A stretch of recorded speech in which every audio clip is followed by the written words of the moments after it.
6, 5, 4, 3, 2, 1.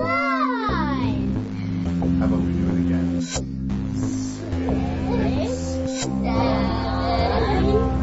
4, 3, 2, 1. I think I got it. Okay, let's try one more time. I definitely Ready?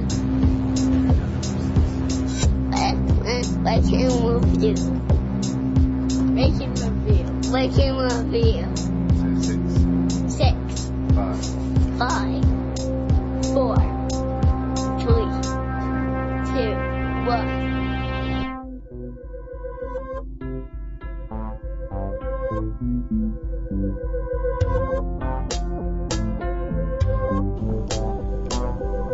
Welcome to episode 15 of Rank and Review, Mad Movies.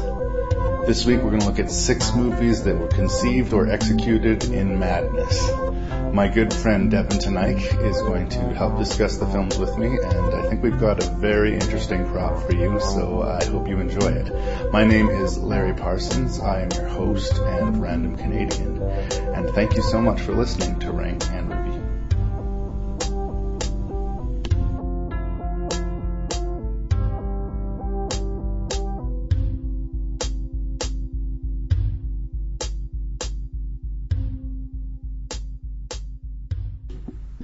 That's a roll on sound, as we say in the film business.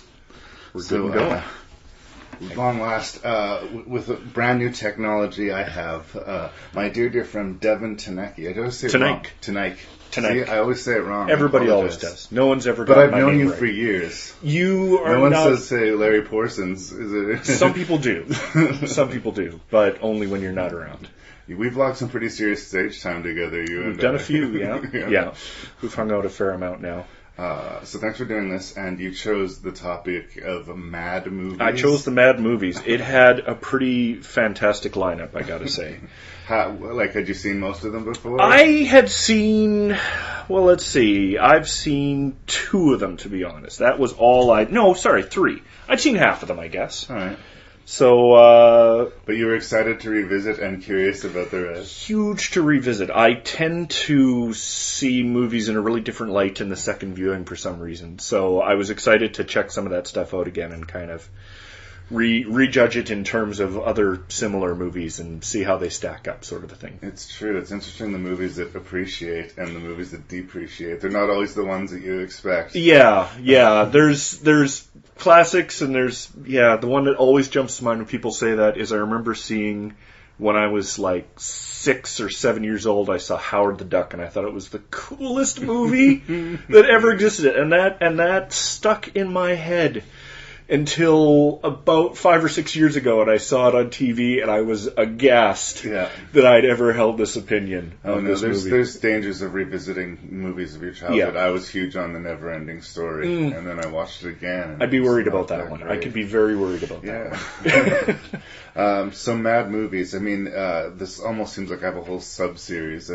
Rick Rashawn and I have done 2 what the fuck categories now already. I think what makes these ones a little bit different is these movies tend to be shorter, and not just the vibe of the movie, but I think the mind behind these movies is a little bit mad. A little bit off. I don't necessarily mean that in a critical way either. A lot of what I categorized them by when I thought of the mad movies was the comedy aspect of it. Yeah. When I was reading a little bit about Black Sheep, and the term they used when they were filming it was splat stick. Right. Which I love the idea of, just this horror gore comedy sort of thing, and I think all the way through the ones in the list, at least I like best, the comedy aspect, the really just trying to have fun for fun's sake with it was really prevalent, and that was what I liked best about them for sure. They're also, most of them, I would say, if not all of them, have like a real good momentum to them. They're the kind of movie, like I say, that will grab you by the face and sort of pull you through this experience of the movie. Yeah, no, there's not a lot of, monologues and staring off into space. The closest is where one character in one of them is talking to a lineup of babies, and to break that up, they have just this horrible murder spree through a hospital to keep that moving. So, let's talk about the 6 movies we're gonna discuss today.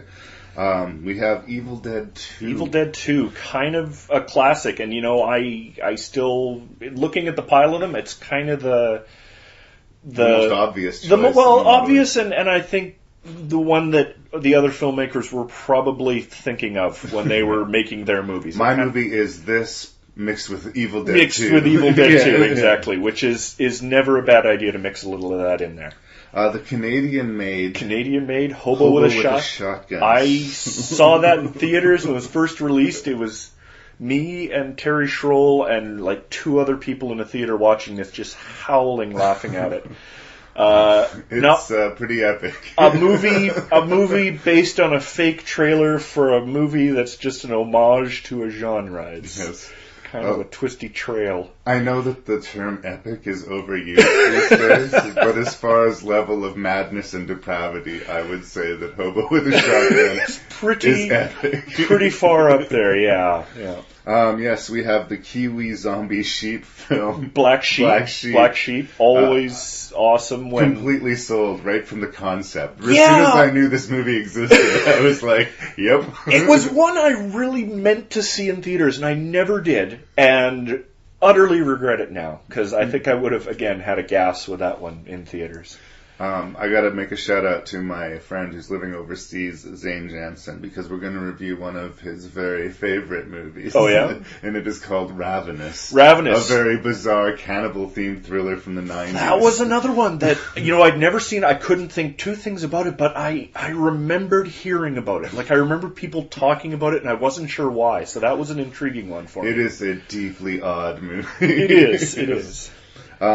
What I refer to as the good half of the Quentin Tarantino, Robert Rodriguez Grindhouse experiment. Planet Terror. I wasn't sure whether it was your favorite or you just thought it was the more mad of the 2 when you picked it. So, it's another interesting choice. In a lot of ways, I think doing what they were trying to do in the format they were trying to do for Grindhouse, which was a double feature of sort of scuzzy, old school splatter movies.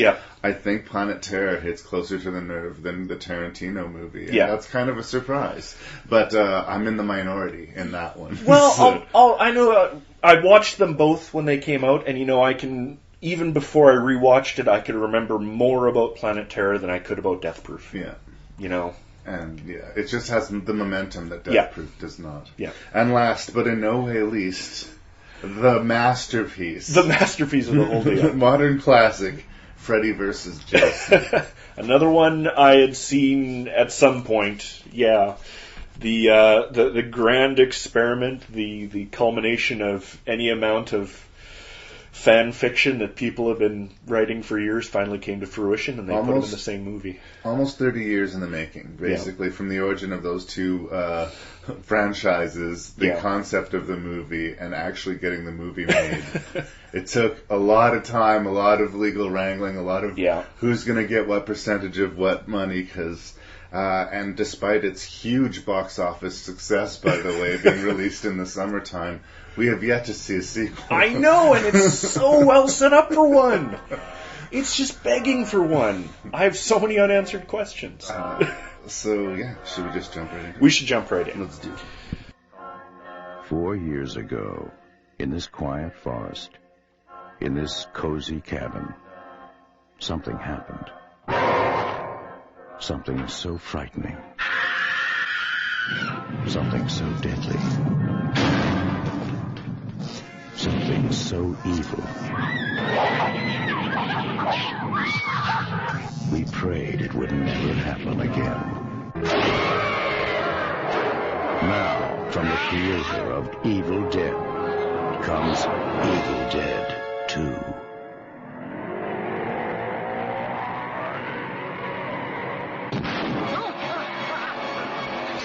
Evil Dead 2 is a really interesting sequel in a lot of ways. You know, until I rewatched it, I honestly still believed it was a remake. I thought they got more money and slightly better ideas and decided to redo it. I didn't realize until I watched it again and went, no, wait, this is...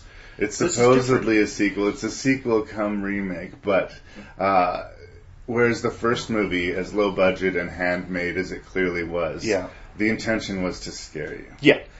And that's the real big change, I think, for Evil Dead 2. Although when I originally saw it and I was in the single-digit age category, I found it quite horrifying. The fact of the matter is, the movie's pretty hilarious. It is. I was reading up on it, and at least the blurb I read on Wikipedia or whatever was saying that they would have used footage from the first movie, but Raimi couldn't wrangle the rights from whoever he'd sold the movie to use some of the footage. So basically they said, well, we'll just reshoot the start to explain why Ash is there in the first place. Yeah. And then they upped the ante and brought in that comedy element. It's silly because I don't know why they would even bother that much. You know, the movie is so over-the-top, bonkers, and ridiculous. Yeah. And seems, frankly, to care pretty little about plot. And I'm saying this in a complimentary way. Absolutely. Absolutely. You really can't speak bad of Evil Dead 2. People that don't probably won't be either participating in or listening to your podcast. So I think for me, what makes this movie magic is that I think there was maybe a shared secret on set. This is just me inventing shit, but I feel like Sam Raimi and Bruce Campbell knew they were making a comedy. And I feel like the rest of the cast, their performances are so straight, they're being so earnest, that they saw the first Evil Dead and they figured this is a scary movie.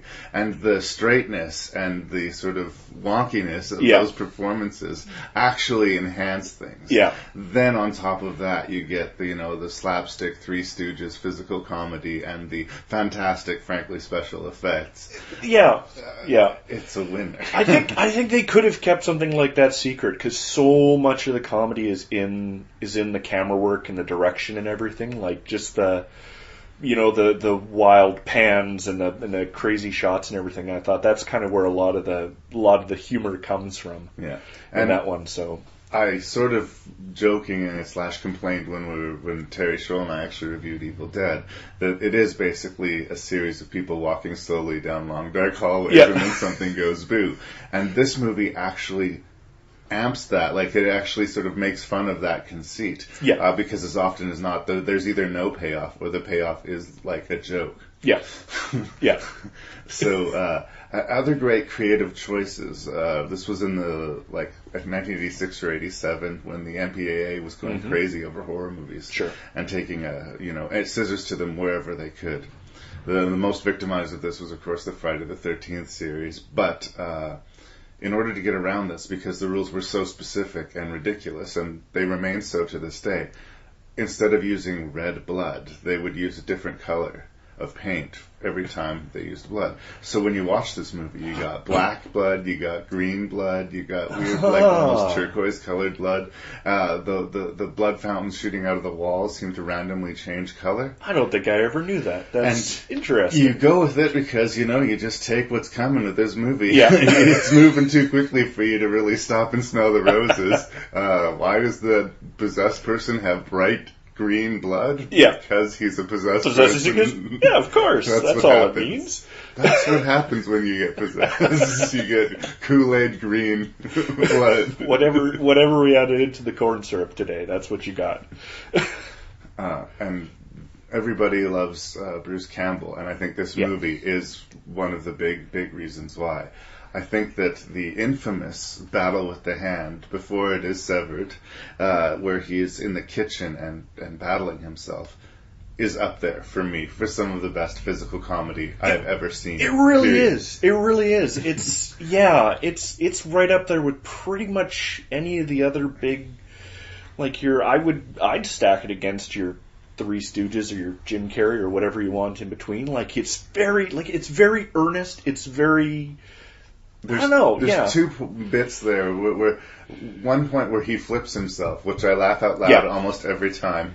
And then the scene where he renders himself unconscious. Like he hits himself in the head with a bottle so hard that the body loses consciousness, but the hand is still going like crazy. And it's so brilliant. Like, wow. And apparently in order to get a lot of shots to work, he's doing a lot of this in reverse. This is, again, pre-computer effects. Yeah. So there's a lot of technical issues that he's dealing with on top of just the difficulty of the physical performance. Yeah, that's something that's going to crop up in some of the other ones too, is special effects or CGI versus practical effects. And I think this one was, it was pretty fantastic what they put together. Who did all the special effects for that one? Like, that's something I never thought of. It's probably one of those names that we've seen. Greg Nicotero, who is the biggest name in makeup effects right now. Basically, after, Savini's sort of stopped doing special effects, and Stan Winston passed away. Mm-hmm. I think K&B Effects are the number one. Greg Nicotero's first movie was like Day of the Dead, which has the greatest prosthetic effects of pretty much any movie you'll ever see. There's a lot of problems there, but it's not the special effects. No. That scene, when I think of terror scenes, just that one where the soldier's being pulled in half, still creeps me out. It gives me a little bit of a chill every time I watch it. And I know it's fake, but man, it's really creepily well done. The hag in the basement really got to me when I was a kid. Yeah. The scene where he goes up to the shed and says, "We got to go carve us a witch," and he has to cut open the trap door and go down into that basement. I remember just being terrifying when I first saw that movie, and it's so ridiculous and crazy. And would it be less terrifying now if knowing that it's Ted Raimi, who I didn't realize either, behind the makeup on that one? No. Another shocking fact that I just never cottoned on to before. I thought that was fantastic. There's little details too. There's the side angle of her screaming face when she's hanging upside down. Pus is dripping out of her ear. It's the little things. It's the little things. Yeah. We didn't really discuss the plot, but much like the first Evil Dead movie, and much like we discussed at the beginning, there isn't much of a plot. A bunch of people go to a cabin, read from a book that they shouldn't, and evil shit starts to happen. Yeah. And then they kind of die, and then more people show up, and they do basically the same thing, and the same thing happens again.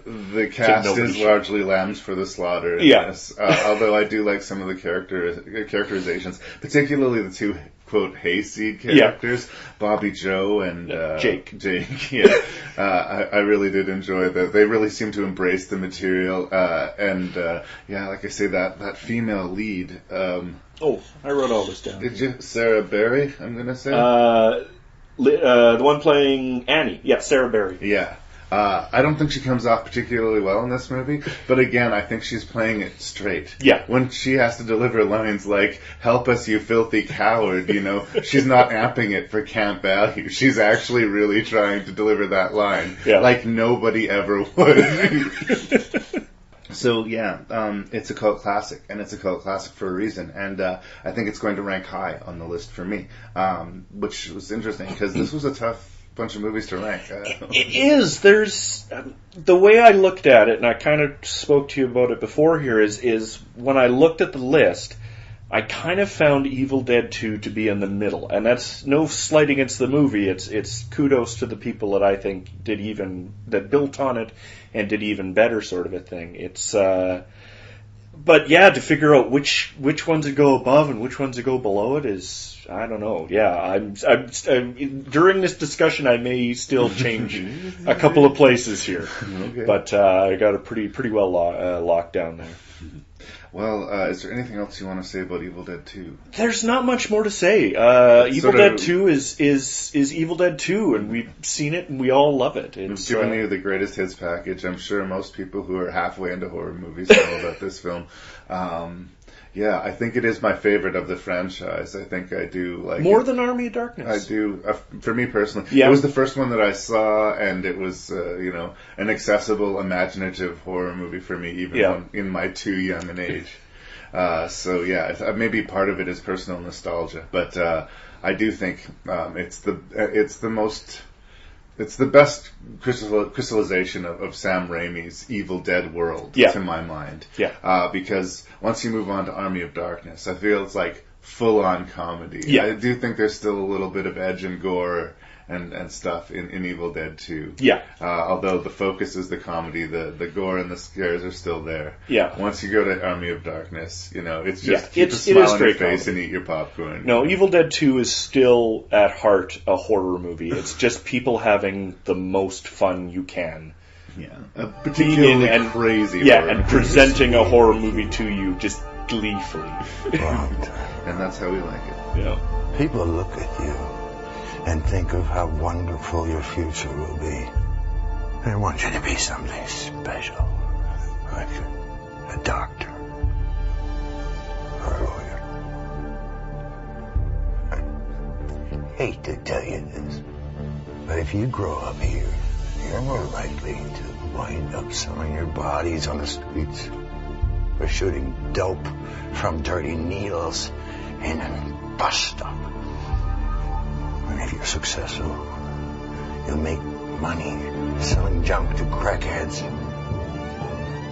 And you won't think twice about killing someone's wife, because you won't even know what was wrong in the first place.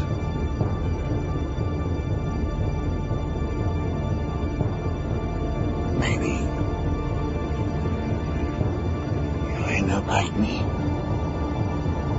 a hobo with a shotgun.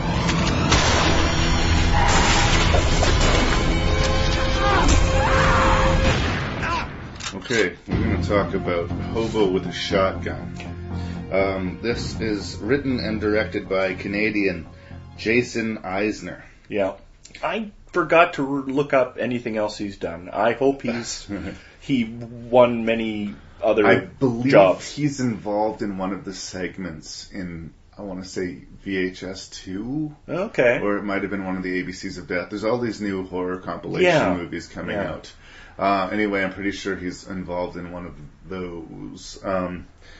This movie stars Rutger Hauer. Mm-hmm. Rutger Hauer, he's been in some classic movies, and he's been in hundreds and hundreds, it seems, of like B-level, silly, The Blind Swordsman type of movies. He is an actor with real chops. When he shows up. When he shows up, he's fantastic. When it's Blade Runner or Das Boot or whatever, then he's phenomenal. There is nothing subtle about Hobo with a Shotgun. Absolutely nothing. This movie is relentless and in your face, Yeah. and I completely understand if it catches you on the wrong day, being frankly kind of repulsed by it.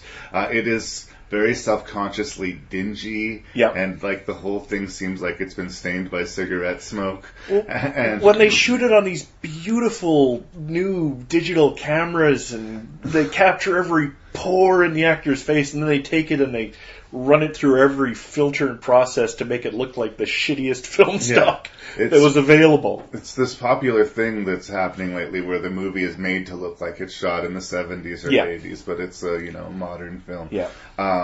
But it's one of a few of them that basically is authentic to the period, but still is its own thing. Yeah. I had this conversation about House of the Devil, which is a movie that was made to look like it was in the 80s. Mm-hmm. But it wasn't winking at you. It was like the aesthetic was there, it felt like an 80s movie, it looked like an 80s movie, but it was also scary. Yeah. And this is sort of the same thing here. The aesthetic was there, like it seemed right.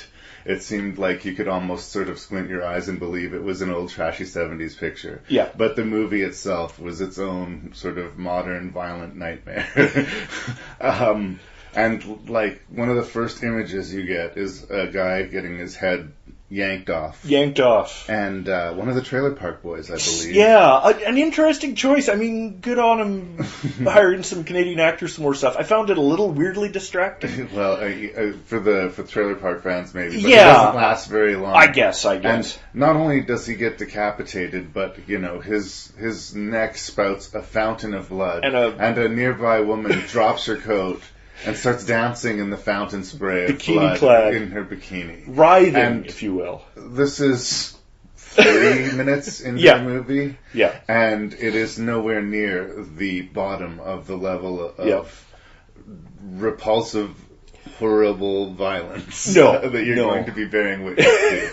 And the only level-headed people that we encounter are a hobo with a shotgun. And I wasn't quite sure if she was a prostitute or... Oh, she's a prostitute. I mean, she sells her hole, as she says to the cops who pick her up on the street and stuff like that. Yeah, but we never really see her... Oh, good point. I don't know, like... Oh, no, she, in the scene in the arcade, she picks up Slick, one of... Well, there's to talk about more of the characters, I guess, before we jump ahead too much. The town, Hope Town, is run by a horrible megalomaniacal crime lord named the Drake, and Who his screams every line he is given. Yeah, this weird combination of Southern evangelist preacher and coke fiend. Yeah, it's bizarre mix. And he's hanging out with a bunch of topless girls who are doing nothing but being in the room, apparently. Or occasionally giggling while beating a man who's hung by his ankles with, beating him with baseball bats and giggling topless. A baseball bat coated with razor blades for extra fun. You got glass eating here, you got pedophile Santa Clauses. Yeah. There's basically no depravity untouched. No. And the characterization of the hobo by Rutger Hauer is, I think it's a sincere performance. I think it's a ridiculous character, and he's always giving these monologues, like he's done a lot of studying on bears. Yes. He's fascinated with bears. He knows a lot about bears.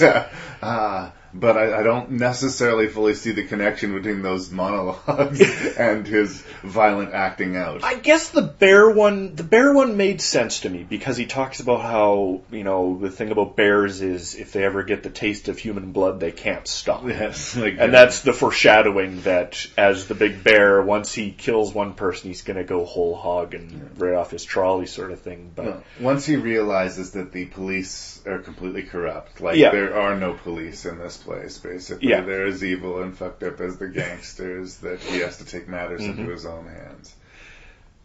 Okay, and then the real ace of the whole of the movie comes in. And I think I was liking the movie, but I wasn't sure about where I was. I was laughing and enjoying it. But then what were the Road Warrior gang showed up. Oh, the Plague. The Plague. I was trying to... Grinder and...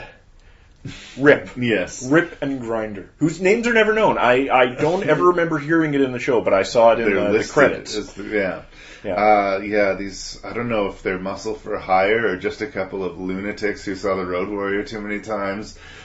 They seem almost otherworldly, and they walked in from a different 80s movie that just happened to be filming on a nearby set. Covered in homemade metal plate armor and BMX gear.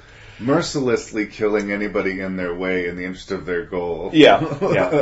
But they either seem like road warriors or some sort of, summoned demon, because there's that scene in their basement of their hideout where the one guy's literally wrestling a giant octopus that's just off screen. You can just see the tentacles flapping around, coming in. It's that crazy. They've got that hit list wall of photos, and they've just crossed off the hobo, of course, because they've just captured him. But other people were like Abraham Lincoln and Jesus and stuff. So I guess they were trying to maybe create a little bit of either they're just anarchists or whether they were supposed to be maybe a little darker, more demonic. Maybe they have traveled through time. Yeah. I don't know. Well, they're messed up. The entire world is crazy, and these guys stand out as particularly crazy in that world. Yeah. I enjoyed the movie. I think that you have to be in the right mindset for it. Yeah. I had more than a few drinks in me, and I was watching with some like-minded friends, and we laughed. I do think even at its short running time, it does start to wear me out after a while. I just it really isn't about anything other than, the title, Hobo with a Shotgun. It pretends to be, it tries to be, and it's got a lot of interesting funky ideas. Yeah. And they go places with the villains that is, like, incredible. A school bus gets torched for a joke. That scene blew me away when I first saw it. I couldn't believe they went there. They went there. It was phenomenal. Just, you know what? Right to the wall. Yeah. We're not, and some of the lines, which are self-consciously cheesy and over the top, I think, work better than others. Yeah. The two brothers, the criminal mastermind, I think one of them was a much better actor than the other. There was Slick, who was the brother with potential, and Ivan, the brother without. Without, yes. Yeah. And the brother without, I think, it was a weaker performance. Yeah. They had enthusiasm. They definitely, they did the job asked of them. Another weird thing I learned fairly recently reading up on it is the guy who played Ivan also played Rip. It was the same guy. So it might have also been something where, you're not the best, but we only have to pay you once, and you fit the armor. So we'll make this work. You're fine. The central performance by Rutger Hauer is good, but we have a Canadian actress, Molly Dunsworth. Yeah. And she is, I guess, the heart of the picture. Oh, yes. The hooker with the heart of gold. Hooker with the heart of gold is exactly what she is. And she has a lot of really great, funny stuff where she has to deliver earnest dialogue in an environment that is completely bonkers, and I think she did a really, really good job. I think my favorite of that is her big speech to the crowd.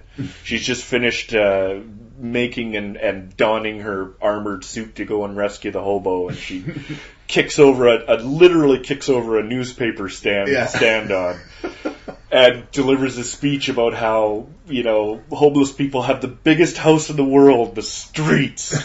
And maybe if we're in the streets, we should be respecting them. And it doesn't make any goddamn sense. It's just, there's something really about her in the most dire of situations. She can produce this huge sunny smile. Yeah. Even if there's like blood all over her face. Yeah. There's this really sincere strawberry shortcake smile on her face that is just bizarre. Yeah. I think she did a really good job, and I think that in a lot of ways she had one of the few likable characters and one of the most meaty parts in the movie. Yeah. Rutger Hauer had hilarious monologues, and he dealt death. But in a lot of ways, the movie is as much hers as it is his. I think so. She's the reason that he goes out and does all this. She's the motivation for the whole thing, and they give her service by giving her some actual things to do in it. Some great action scenes, some really great trashy monologues. This is a movie born out of, we were talking about Grindhouse. Yeah. There was sort of a competition, a fake trailer competition, and they made this fake trailer for Hobo for a Shotgun, and they got, $1 million and Rutger Hauer, go make your movie. Yeah. And I like that these are a couple of Canadian boys. I mean, I don't think this is the movie that I would have made necessarily, but they were true to the genre, and they went there. They went as dark and hard and as violent as they possibly could. I'll give it this much, and I very much enjoyed it. Of the two main trailers, I remember the fake trailers. It was this one and Machete. Mm-hmm. I remember being the big ones. And I think Machete is the trailer in Grindhouse, right? I think Death Proof got the Hobo with a Shotgun one, maybe. Or maybe they're both in it. Whatever. If you get the Grindhouse set, I believe they're all there. Yeah. But anyways, you watch the two of them, and Machete really feels more like somebody went, oh, we can get all these stars, and let's actually, let's make a movie out of this. Like, people didn't Robert Rodriguez looked like he had to fight to keep the humor and to keep that sort of camp in it. So occasionally he lost. Yeah. Whereas, it almost feels like you said, these guys were given $1 million, and they said, well, we're going to Halifax, we'll be back in the movie in 6 months. And nobody bothered them. We're making a movie. Yeah. And it's a Hobo with a Shotgun movie. They deliver completely on its premise. Yeah. It is not deep. In fact, I would argue it is quite shallow. Yeah. But if you saw the trailer and thought that looks awesome, you're probably the right audience for this. Yeah. If you saw the trailer and thought that looks stupid, then maybe you're not the audience for this. If you're listening to this podcast, I'm going to guess you're the former. Yeah. I don't know. It's going to rank high on my list. It's great to see so much awesome Canadian talent just having fun. I often will say that I recognize Canadian independent horror movies, especially, not even just horror movies, dramas as well, but they have this weird quality where I find the cast is sometimes wonky. Like, there's usually a really good performance and a really questionable one. Yeah. And the movie will tend to go places that are just a little weirder and a little darker than you'd expect it. And this holds true with Hobo for a Shotgun. Yeah, you don't just see this woman get her hand chopped off in the blades of a lawnmower. No, she then uses the sharpened, bloody stump to stab a dude. Yeah, and then wrestle a manhole cover, which is holding a man up. So she lifts Rutger Hauer bodily by his hair and the shattered end of her whichever bone is on the end of your arm. Tibia? No. Whatever, it doesn't matter. We learn a lot about bears. Huge amount about bears. We learn that if you kill one of the plague, you become part of the plague. You become part of the plague, which apparently there's a scene out there where she does become part of the plague. Well, yeah. I haven't seen it. I didn't think to look for it in the special features, and maybe I should have, where she gets a shotgun hand and becomes a plague, but that was a cut scene. I'm not foaming at the mouth for a sequel, but if they made a movie about the plague, I might take a look. Yeah. But I think that this movie tells a fairly complete, if remarkably simple story of a homeless man and his friendly shotgun. And again, I can't overstate how dark this is. There's glass eating, there's, kids being burned alive, pedophile Santa Clauses. This is about as hardcore grunge as you're going to get. George Stroumboulopoulos being killed with a hockey skate. I'll just throw that one out there. Sold! Miles from civilization. I have a dream for the future. A secret experiment has given birth to a new breed of fear. Bloody animals. Oh, my lord! There's something wrong with the sheep. They attacked us. Oh, nonsense.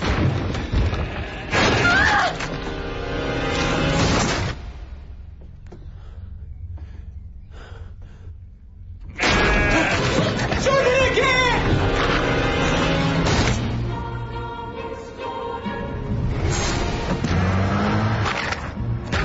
What the hell's he doing? Okay. Black Sheep. This was one of the movies that I was really looking forward to inflicting on somebody because it was kind of a second-tier release here. I don't even know if it had any theatrical run, if it just sort of showed up on DVD one day. But I think a lot of people missed it. I guarantee that. I just have to get the word out on this Black Sheep movie. You really have to. It's. I said it to you. It's one of the ones that I saw a trailer for, thought it looked bizarre, had this phenomenal background to it with kind of Peter Jackson and Weta kind of being behind it and pushing for it.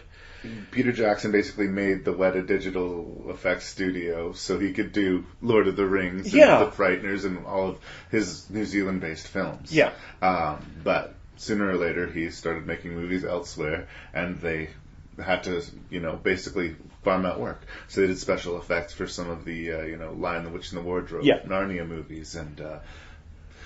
But this is really interesting because now they're doing zombie sheep. The tagline on the DVD: there are 40 million sheep in New Zealand, and they're pissed off. It is true that sheep outnumber people in New Zealand by a 50-to-1 margin. That's what I hear. Yeah, it's a ridiculous number. And there's also a lot of hobbits there. They're a lot of hobbit all over the place. Accidents and whatnot. There were more, but the sheep ate them. Yes. I want to point something out. I just got to look here. The tagline's awesome. I was blown away by, where is it on? Oh, here we go. The French title, which I almost enjoy more than Black Sheep, because I heard Black Sheep, and the first thing I still think of is Chris Farley and David Spade. Oh, yeah? But, of course, wrong movie. But the French title is La Nuit des Moutons, The Night of the Sheep. The Night of the Sheep. Oh. Which, I honestly think they should have went with that. I love that title, but Black Sheep is still good. It'll always be Night of the Sheep for us. This is, yes, a Kiwi zombie movie, although they're sheep that are being messed with. Yeah. A fellow returns home to the family business, which is a sheep farm, which is not unexpected. But he is scared of sheep. Yes, well, he's phobic of them. His father died at the same time his brother was wearing the slaughtered carcass of his brother's favorite pet sheep. To scare him, so just this perfect storm of horror all happened at once, and it scarred him. So yeah, it's not a very deep movie, but you do have what is digital effects on your side. Yeah. And a genuinely, like, I think, smart, stupid screenplay. Yeah. Like, it's not reinventing the wheel, but it moves fast. Yes. You know who the characters are right away within a few lines coming out of their mouths. Yeah. And it sets up these action beats. Almost to the point where, like, when we're seeing the picnic being set up for the big, when the sheep run down the hill and just sort of mow through all of the townsfolk.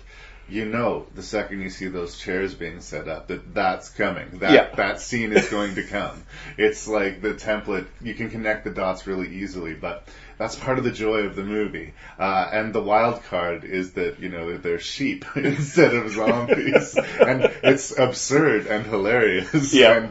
But it's also somewhat played straight. Like, when the sheep bites off half a dude's face, just and he's running around going, ah! So, do we laugh? Are we horrified? What do you take away from this experience? I'm more terrified of sheep than I ever was before. I was horrified. It was no. It's fantastic. It's a different. It's kind of it's a different sort of sense of humor than you would get out of an American film crew, I'm sure. It's very playful. It's like you said, it's smart dumb. Yes. It knows its source material really well. It knows the beats it needs to do and how to twist them to create something new and still be recognizable. And it does accomplish something in actually making some of the sheep sort of intimidating. Yeah, and scary. They're surprisingly like the actual sheep themselves jumping out and killing people. Shockingly nimble creatures. Yes. Did not realize that they could jump 6 feet in the air. There's that whole scene at the news conference or picnic or whatever it is where the crowd is eaten by sheep. Just the scenes where the direction was look forward at the camera terrified, then look to the right terrified, and then we're going to huck a ball of wool at you fast enough that you can't tell it's not a real sheep. Boom. And you're going to get knocked over. And we're just going to repeat that a bunch. Surprisingly intimidating for that sort of thing. As well as I loved the scene in, because there's one character who is the hippie earth lover, tree hugger guy who is trying to free the sheep, but ends up getting bitten by a really awesome puppet of a sheep fetus dragging its crippled limbs and umbilical cord across the plains.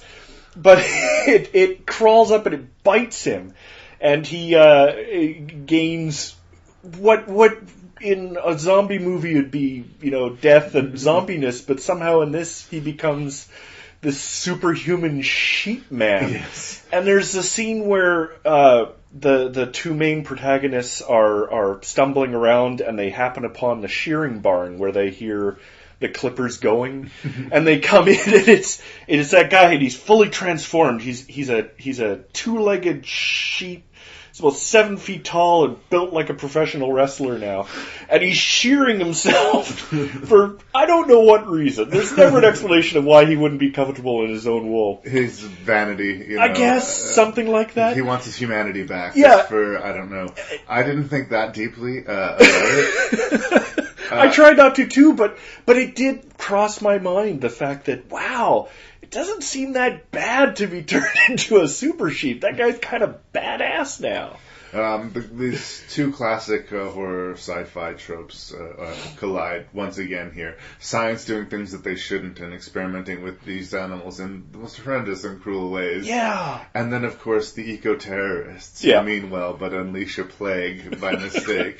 Yeah. These two conventions we've seen many, many times just rarely together like this. Yeah. Yeah. I really do like, just like in a zombie movie, if you get bit, you're going to change. You're going to change, yeah. They do have some really lowbrow humor here. They do. There's more than a few sheep fucking jokes. There's several. A man gets his penis bitten off. By the love of his life, his sheep wife. And the whole movie is wrapped up with an exploding fart. Yes. There's a punchline of igniting farts. See, I say that and it makes me ashamed almost. I like this movie as much as I do. But the movie, it completely works within the world of this movie, which is a complete funny, funky cartoon. Yeah. And it's just that crazed, edgy humor that they managed to get away with. Yeah. Because that's the movie you're watching. It's also very quick. It's 80 minutes and it moves. It moves. Yeah.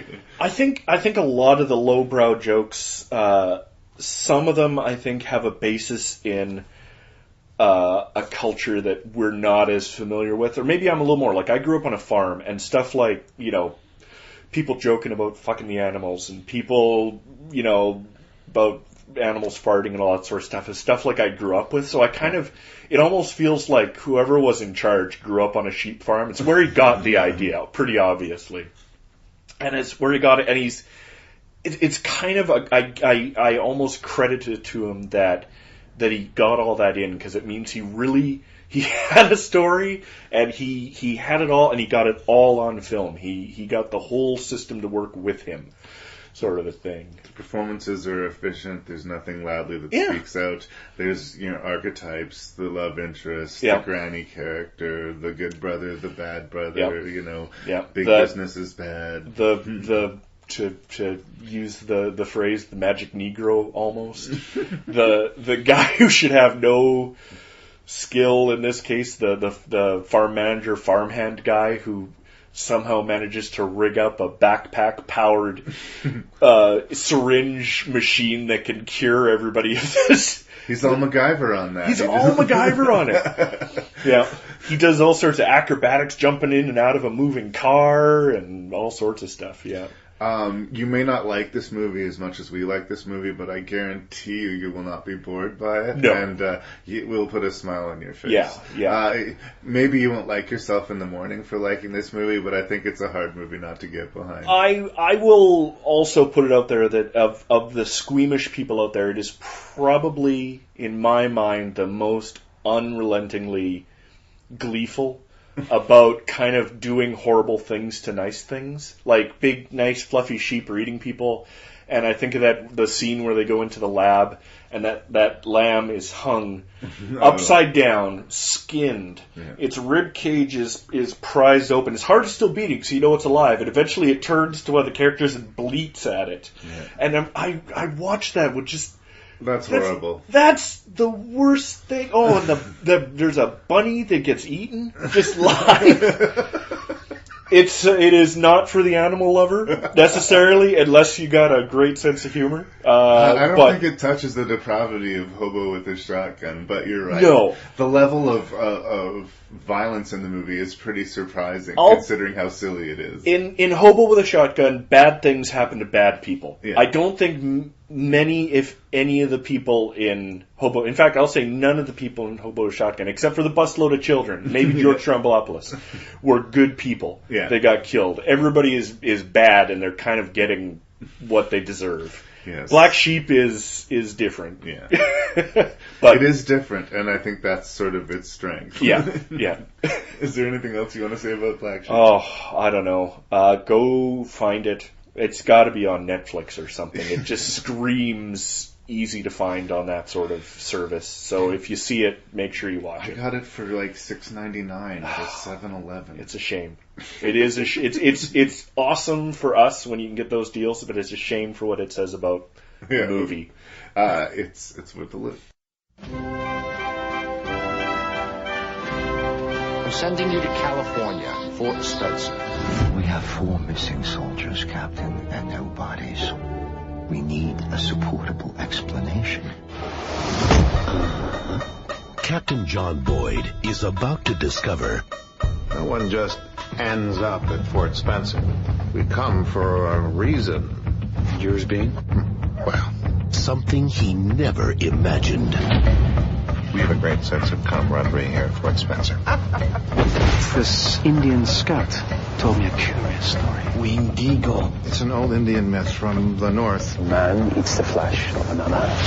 He absorbs the other man's strength. Now, one man must choose. We need others. Between having dinner and being dinner.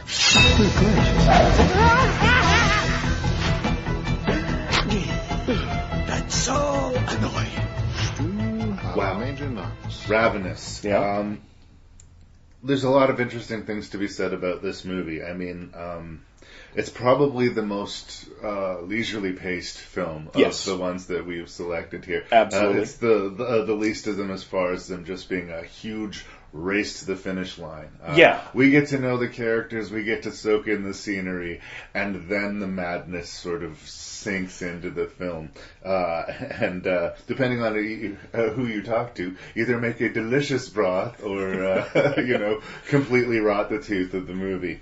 Antonia Bird is credited as the director. I don't know what she moved on to. I looked that up and I didn't see anything super familiar, but I know I've read somewhere about this story because she wasn't the original director. The original director was fired like 9 days into production. Yeah. I don't know what he shot. And I don't know if the weird tonal shifts were deliberate and in the script, or if it was just a result of them sort of matching footage. But this movie sort of changes gears pretty regularly. Yeah. It's a very straight sort of historical drama. Yeah. Then it's kind of a weird, goofy comedy. Yeah. Then it's a sort of gothic, almost feeling horror-y. Maybe a bit of survival horror mixed in. Yeah, you get this great cannibalistic story monologue delivered by a great British actor, Robert Carlyle. Robert Carlyle. Yeah, I always want to say, and stop me if I do it by accident, I always want to say Gabriel Byrne. I don't know why. I know clearly who the two people are, but it always jumps into my head. Robert Carlyle, who's ever since Trainspotting, gets regularly cast as sort of intimidating villains. And he works very well in this film. Yeah. At the time, a lot of these people in this movie weren't super famous, but it is a star-studded movie. It is. I was just thinking, I was going to call it the most star-studded of the films, but you know what? I think you got to give that to Planet Terror. Yeah. But it is a close second. There are a lot of very recognizable. There's going to be a lot of people going, that guy, he's in. Yeah. Guy Pearce is the lead, and I believe he had made Memento the same year, so he was just starting to pop. This was 99, I believe. Yeah. Jeremy Davies, sort of a classic mumbly indie actor. Yeah, and that was bugging me too, and I forgot to look this up. I was trying to think of like that. He's the guy from. Yeah, well, what's the one for him? The biggest movie I remember him from is Saving Private Ryan. Of course. But he shows up in a lot of things. He was also in a couple seasons of Lost. He was one of the more focused on characters in the later seasons. Neil McDonough has come up in the world. David Arquette had the and role here. David Arquette was pretty hot off of the Screen franchise. Yeah. And now looking at this list of names, he's sort of pretty low on the totem pole. He's got about 6 lines in the movie. Yeah. John Spencer, this was his last movie. Before he passed away. Yeah. Last film. I read that and went, oh, he must have died right after. But he just focused on TV. Yeah, he was in The West Wing. Right. And, of course, Jeffrey Jones, who was, a really talented, funny character actor, who, the principal from Ferris Bueller's Day Off. And so, there's a lot of interesting names, a lot of interesting faces in this movie. Yeah. But tonally, it is all over the place. All over the place. And what did you think of Ravenous? I really enjoyed it. Yeah. I really did. It's very different. Another comparison I made with some of the other ones was that you can kind of see in a lot of the other ones the movies that they loved the most, and they wore that love on their sleeves when they were making it. They were maybe an homage, or maybe just you could tell there was some inspiration there, where Ravenous doesn't feel like any other movie I can think of that I'd seen. Like, it felt very fresh to me. It's a horror movie. It's a historical. Well, I mean, it takes place in another time period. I don't know how much you'll learn from it. You won't. I hope you learn very little from it. But there is a supernatural angle to it. There's a supernatural angle. There's even a certain amount of the hero's journey, the character rising from trying to redeem himself and succeeding in a very, very significant way. Yeah, Guy Pearce's character, basically, in a bloody and losing battle, played dead on the battlefield in order to survive, right. And woke up at the bottom of a body cart, yeah. And suddenly found himself with the strength to escape. Yeah. So he ended up, capturing the enemy's bunker, or whatever. Yeah, the command post, wherever he was, and they knew he admitted to what he had done in order to survive and achieve his goal. So his reward / punishment was to be sent to this obscure outpost, with a bunch of sort of these guys who've been living together in this small area for too long, and basically the last fort before you're in the Colorado wilderness or Canada. Yeah. I think a large contributing factor to the strange tone of the movie, and I'm just trying to find the credit here, it's the music in the film. Music composed by Michael Nyman and Damon Albarn. How would you describe the music? It's got sort of like this weird, I want to say like rural, plucky, banjo-y, all played through a synthesizer. Period. But it's strange. The music is strange and not always appropriate to what we're seeing. Like the choice of what music they use when. I think listening to the music by itself, it's kind of interesting and cool, but I don't know if it's a fit with the movie. And I think the moment of the film that really rings this true is there's actually a really effective build. They are on a quest. They meet the Robert Carlyle character who says that he'd been trapped in a cave. Yeah. And he and the fellow survivors had been reduced to cannibalism, and there was a few people left in the cave, and can they go help find them? Of course they do. And we have a long quest to the cave, and we spend a lot of time finding how crazy Robert Carlyle is, and he's starting to get twitchier and twitchier, and we know something's coming. Yeah. And we finally get to the mouth of the cave, and all the pieces are in, and boom! Like, we lose about half of our cast, it seems like, instantly. Death, death, death. And Jeremy Davis is running, and he's being chased by a lunatic with a knife. And the music that's playing is wacky and fun and bouncy. And all of the suspense that they built to set up to this moment of the film is just let out like instantly. And it's really weird. And like the rest of the sequence, I'm so engaged in the story at that point. I wanted to see how it played out. And we moved on from there, and things got even crazier. Could they have been trying to keep... Because at that point, you realize how utterly nefarious Calhoun or Ivy, I don't know, or... Ives, sorry. The main evil cannibal of the whole film. Wendigo, if you will, of the whole film. Well, he wasn't actually bringing them to rescue them. He was running out of food. He was bringing more meat to his cave. Right. So you finally learn how utterly horrible he is. And I wonder if they did it to kind of make a turn away from him just being a nefarious bad guy, which would make it more of a stock, sort of movie. Like there's the really bad guy. Now we gotta get rid of him. To more of a deranged feeling, like just this mad clown sort of character that he's an impressionist and he's a lunatic sort of a thing. Well, more insane than evil. Well, and that's sort of where I thought the movie was that I was watching when we started, like that he'd gone mad and he sort of had this bloodlust, and now he thinks that that eating people gives him powers. Yeah. But as the film progresses, we find that eating people does give you powers. Heals bones, stab wounds. You can suffer a brutal injury, but you cannibalize someone's corpse, and you'll be fine within a few days. But I keep rolling with the punches with this movie because the performances are solid. Yeah. And I haven't seen this story before. I didn't really necessarily know exactly what was going to happen around each corner in this movie, which is very rare for me, especially because I've watched so many horror movies. To not know where the movie is going and to be surprised a few times by what happens is good. I won't spoil the ending for people that haven't seen it, and it's really well worth watching. But I was the same way, leading right up to the big final confrontations of the movie. I didn't know who was going to live, who was going to die, who was going to change sides, who was going to... Anything was kind of possible, and... Everything was on the table in this movie, and I think that's what I really liked about it.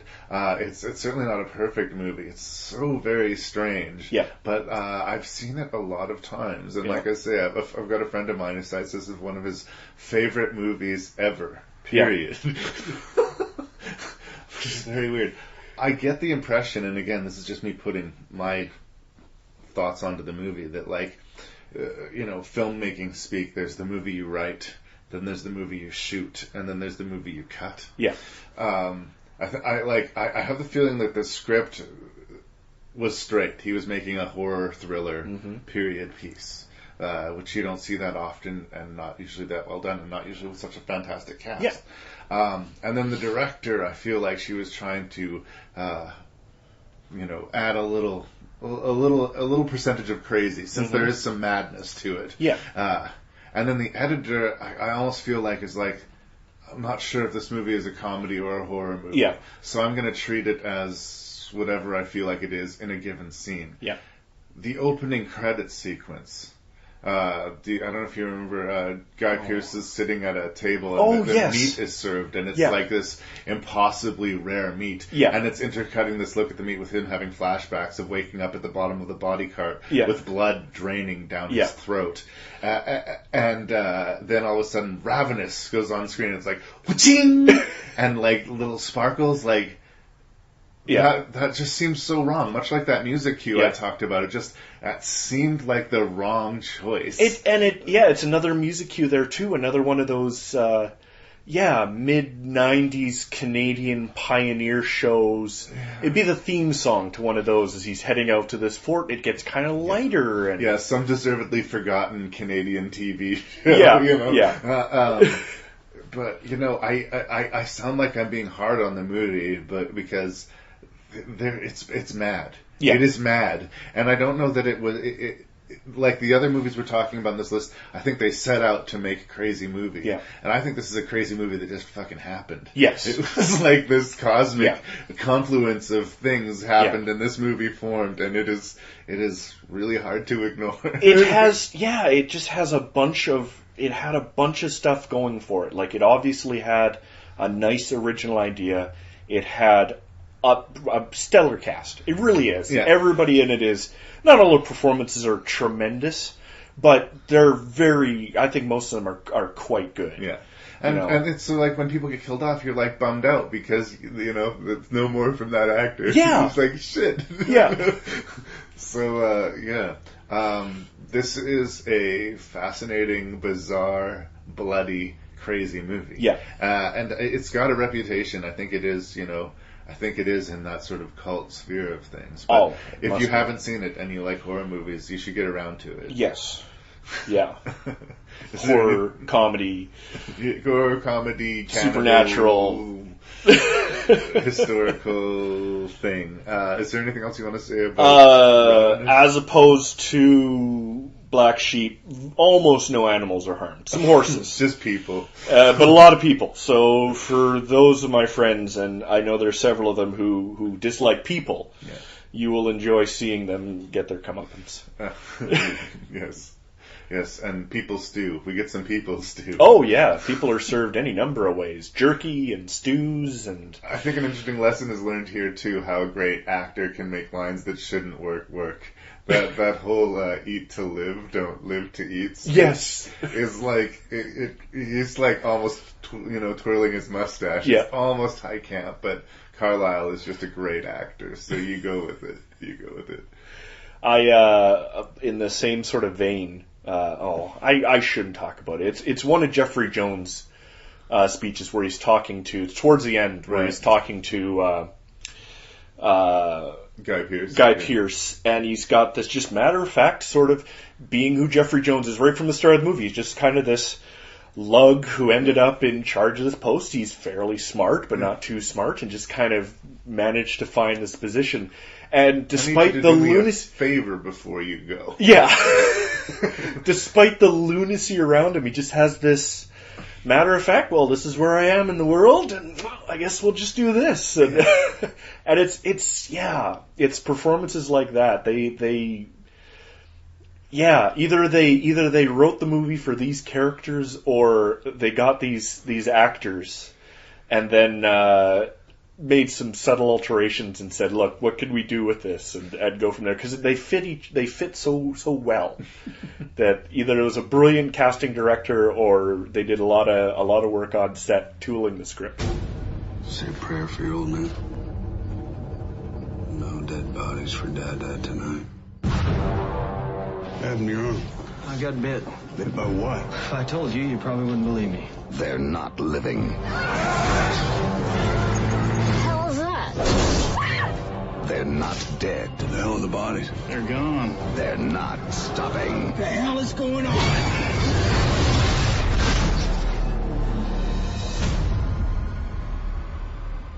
Jerry. This infection will spread all over the world. You want the story? I'll spin it for you quick. We got a face full of DC too. But the laws of science are broken. Right now, the soldiers are turning. Don't taunt me, Tramp. Once that happens, they'll tear us apart whether they want to or not. The side effect is terror. I swore to my men that I'd do everything in my power. All right, so we took a look at the extended and unrated edition of Planet Terror, which, as we discussed, was the first half of the Grindhouse experiment. Was it the first? Were they released at the same time, or was it before and then? It's a double feature. When you saw it in the theater, but they were 80-minute versions. This yeah, is like right. This is like 104 minutes. Right. There's a lot more to it than you saw there. Same thing with Death Proof. It was like an 80-minute version of Death Proof. Yeah.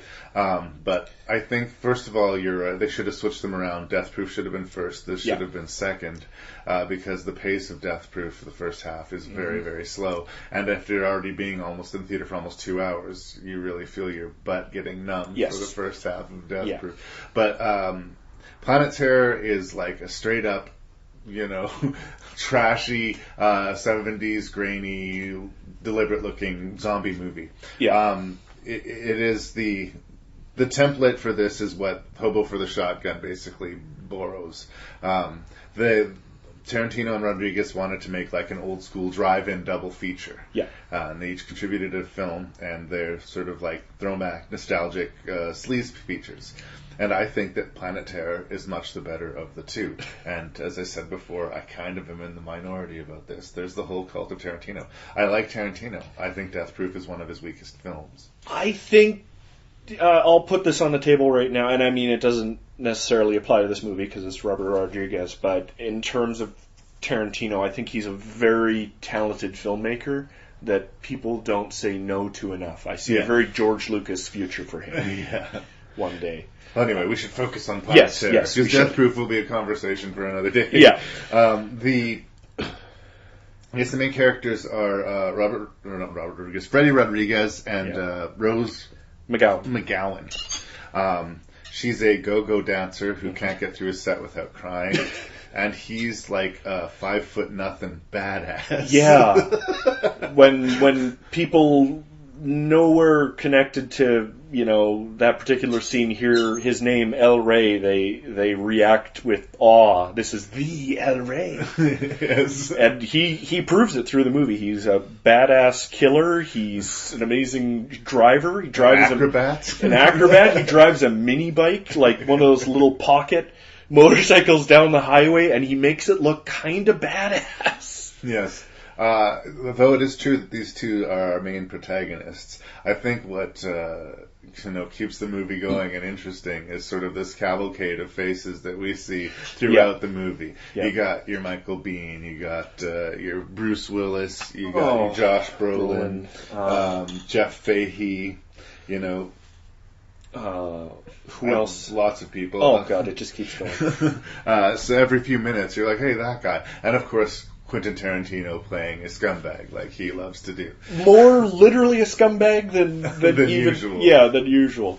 Bare bones plot, some sort of shady weapons deal is going down. It doesn't go well. Yeah. Some chemicals get leaked, and the people in the immediate area, their flesh gets all melty and soft, and they turn into these toxic zombies. Yes. And go on a rampage. Yes. And the surrounding neighborhood and small town sort of gets besieged by it. And it's very, tongue-in-cheek. It knows what it is. There's a lot of tropes. The weathered sheriff who's seen it all. Yeah. And his difficult relationship with his brother that, we know where that story's going and culminated to. The hooker with a heart of gold really is essentially. We haven't seen the hooker with a heart of gold get her leg eaten and then have it replaced with a shotgun that she can apparently psychically fire. Oh, yes. There's no pulling of the trigger. She just lifts and thinks, shoot. Just jammed on there with a chair leg or, attachment sort of thing, just railed on there. It's actually one of the things that breaks the illusion of the sort of grainy 70s feel is how good the special effects are. Yeah. In a way, the special effects are too well handled. Yeah. That was kind of an issue for me, too. Like, I would draw the closest parallel, of course, between this and Hobo with a Shotgun, like you said. They're both trying to be that 70s grindhouse movie. And I think Hobo with a Shotgun did a better job. Yeah. I think Rodriguez maybe was a little closer to the Hollywood system, and the fact that I got a feeling too, like he's very into that special effects side of it, and having his ranch, his shooting studio, and he's got this amazing effects team out there and everything that he works with on all this stuff. Like, he just does a 3D Spy Kids movie out of his house, basically. Oh, his little Troublemaker Studios. Yeah. And his willingness to incorporate anything into his movie. Yeah. His doctor said something funny, so his doctor ended up being in the movie. Yes. His real estate agent becomes the guy who runs the Go-Go Club. Yeah. Like, just, the girls who babysit his kids become, these crazy babysitters. Were they actually his babysitters? Yeah. I didn't realize that. There's a special feature on there you can watch where he talks about that's fantastic.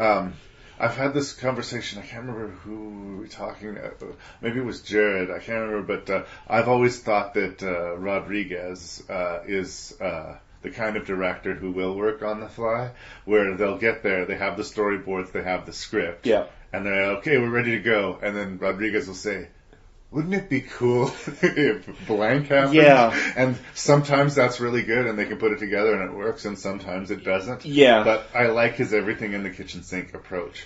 And it's a soft pitch for me in this movie because I love the zombie format. Yeah.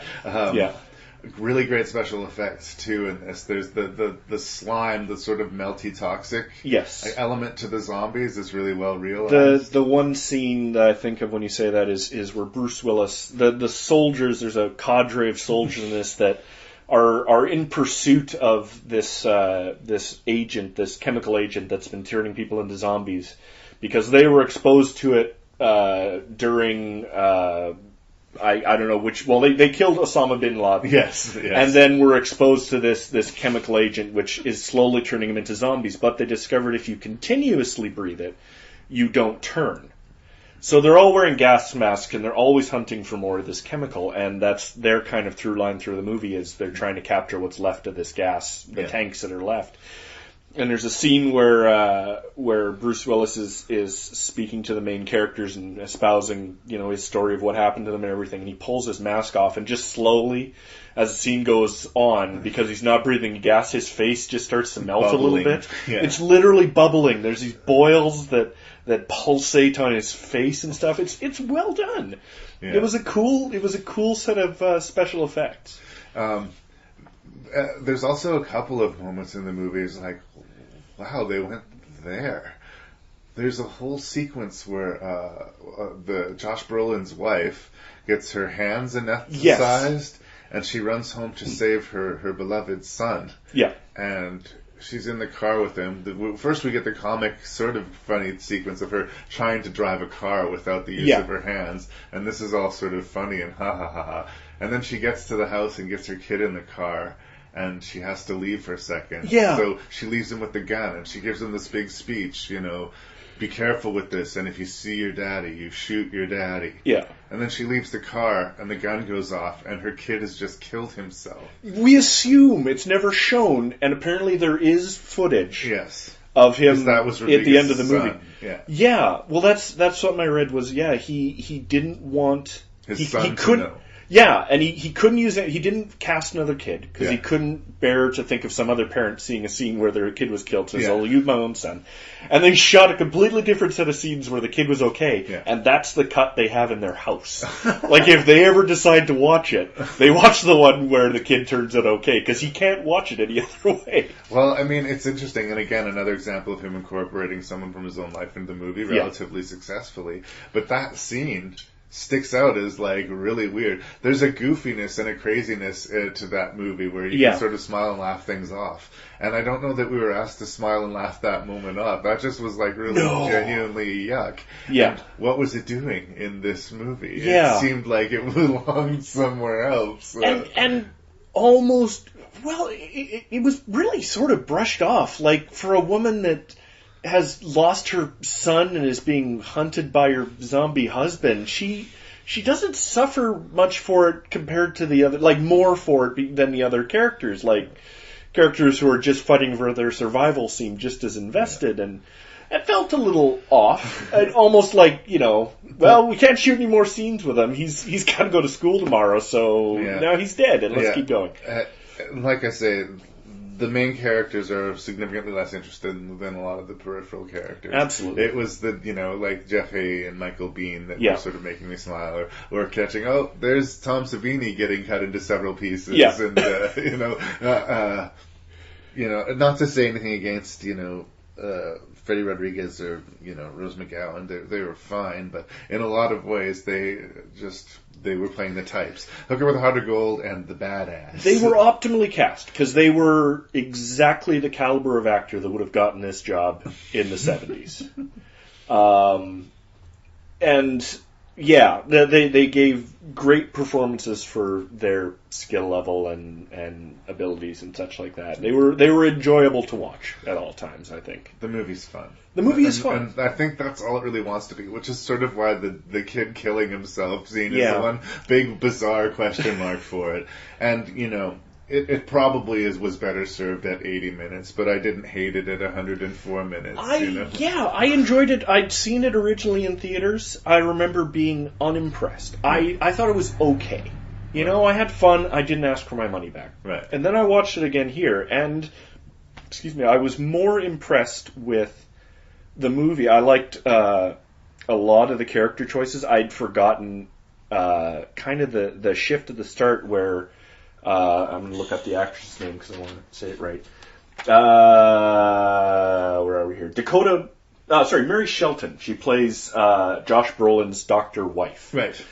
Where off the top of the movie, it really seems like Josh Brolin is the good guy. Yeah. He's his father who loves his son.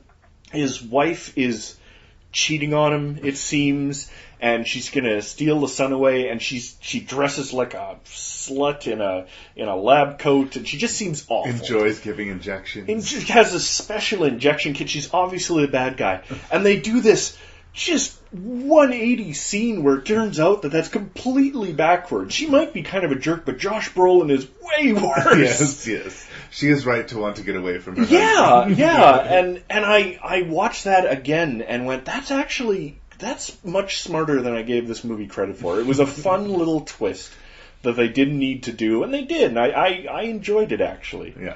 I mean, it's completely stupid. The entire movie is wall-to-wall stupidity. Yeah. But it makes no bones about it. Yeah. And it's fun, and it's violent, and like I say, they're constantly saying, oh, look who's here now. Yeah. Here's another, face showing up, You're not wasting your time by watching Planet Terror. No, the only complaint I'll have on it now, and is that I think Rodriguez is a director that needs to be taken out of the process about a step and a half more than he is right now. Because I think he just polishes a little too hard towards the end.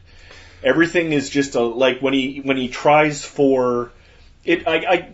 When he tried for kind of 70s look, he couldn't resist going a little too good with the special effects. And he always wants to give the audience everything. He wants to get them laughing and like screaming. Yeah. Almost all of the Rodriguez movies of late are sort of like the goofier John Carpenter movies. Yes. Like Big Trouble in Little China, Where They Live, where like the movie has its beginning, middle, and end. There's a story that we're supposed to take semi-seriously, but basically it's a goof. Yeah. And much like Carpenter, I would say the same thing too. I almost prefer it when he's doing a job for hire and he just tries to tell a straight story. Because that's when it tends to get scary. Jared and I talked about The Faculty, which he did. Robert Rodriguez directed it. It was basically a free hire job. It was before he had his own studio. I don't think I realized that. He'd done El Mariachi, the American version Desperado, and From Dusk Till Dawn, and they hired him to do The Faculty. Okay. And it doesn't have the flourishes and the craziness that you typically see from Rodriguez, but it's a very efficiently, well-executed movie. And I kind of nostalgic for that in a way. I wish he would find a good script and just do the script. He doesn't have to always include the kitchen sink. They don't always have to be this wink machete kills Once Upon a Time in Mexico style as substance. Sin City is the epitome of that. A movie that I enjoyed very much the first time and less the more I watch it. It's what I call a sound off movie. Much like Desperado is like this for me. I think that it's beautifully shot and that the action sequences are amazing. Yeah. But the story and dialogue kind of drive me crazy. Gotcha. So I'll put some music on or something, and that'll be just sort of playing in the background. It's a sound off movie. As I remember. You could do that with Planet Terror and still understand what's happening, but I wouldn't. It's nice and cheesy, and this is a sound on movie. It's a great soundtrack too. If anything, it's probably got the best soundtrack out of the ones we've heard so far. It's got a great growling rock. I did enjoy the synth, self-consciously 80s score to Hobo with a Shotgun. I totally forgot to mention that. I'm going to skip back to that. That was one of my favorite moments, is the song that plays over the closing credits. And again, I'm not going to spoil it. Okay. All right. But if you're from Canada and you watch Hobo with a Shotgun, you'll clap with glee. It'll tickle your ear and you go, do I know? No, that can't. No, and then it is, and it's awesome. The closing moments of Hobo with the Shotgun, they managed to rape your childhood. Planet Terror doesn't manage to rape my childhood, but it's a good time. It is. It's a great time. Yeah, more so than the first time I saw it. It's a fun movie.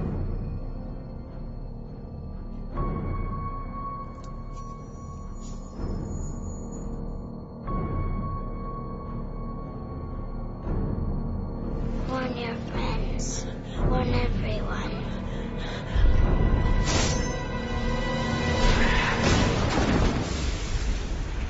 Welcome to my nightmare. We're not safe awake or asleep.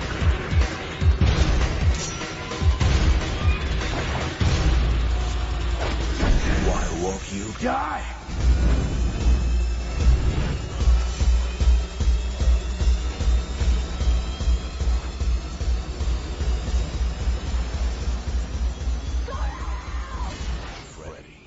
Well, here's what I'm going to say, and I am very positive about Freddy vs. Jason. Yeah. I mean, It's a completely mad, bonkers movie.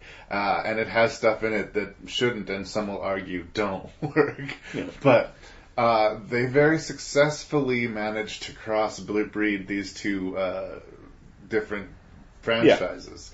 Yeah. If you hadn't seen everything, by the time they do the credit scroll to the metal store and there's chunks of flesh flying at the screen, you know everything that you need to know to watch the movie.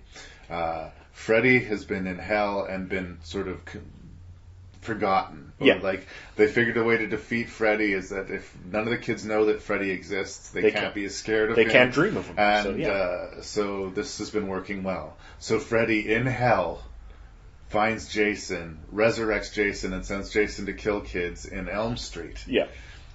So that people will bring up Freddy, kids will be scared of Freddy, Freddy can come back. Freddy does come back, but now Jason's killing all of his kids. So the fight happens. Maybe one of the benefits of this being in pre-production for a decade is that they finally cracked the code on that. I'm not saying this is a brilliant script, Devon. No, but it's very. You know what? It does a solid job. There aren't any real. Well, I won't say that. I won't say there's no gaps in the story. But you know what? It's very serviceable. It makes enough sense that they can just sort of mention it, and nobody in the audience is going to go, what? Why would? And the prologue sequence, which I'm talking about here, actually has Robert Englund's Freddy Krueger talking straight exposition to the audience. Yeah.